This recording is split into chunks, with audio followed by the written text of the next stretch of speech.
ரஹ்மத்துல்லாஹி வபரகாத்துஹு. இப்பொழுது நாம் தாயிஃப் நகரத்திலிருந்து சுமார் 70வது கிலோமீட்டரில் இருக்கிறோம்.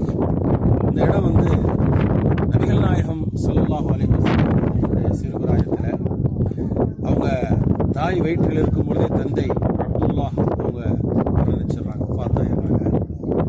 நபிகள் நாயகம் ஸல்லல்லாஹு அலைஹி வஸல்லம் பிறந்ததற்கு பிறகு ஆமீனா ரலியல்லாஹு அன்ஹா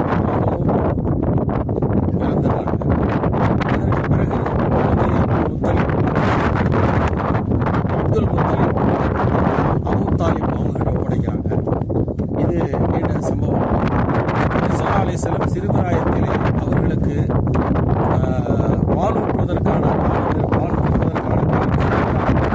தாய் இறந்ததுக்கப்புறம் செவிலி தாய் என்ற அடிப்படையில், அதாவது இன்னொரு தாய் குழந்தைகளுக்கு பால் ஊட்டக்கூடிய வளமை என்று இருந்தது.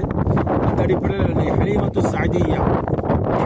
சாதியா இந்த தாய் அவங்க இருந்த வீடு இதுதான். இந்த வீடை போய் இடிச்சிட்டாங்க.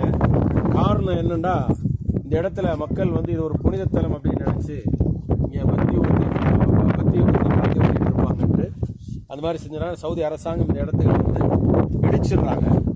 ஸோ இந்த இடம் தான் அது. அன்னை ஹலீமத்து சாதியா அவங்க பால் ஊட்டி இருந்த இடம். இங்கே தான் நபி ஸல்லல்லாஹு அலைஹி வஸல்லம் அவங்க சிறார்களோடு அப்படியே வெளியே வரும்பொழுது மாடுகள் மாடு விளையாண்டுக்கிட்டு அது கூட இருந்துகிட்டு இருப்பாங்க நபி ஸல்லல்லாஹு அலைஹி வஸல்லம்.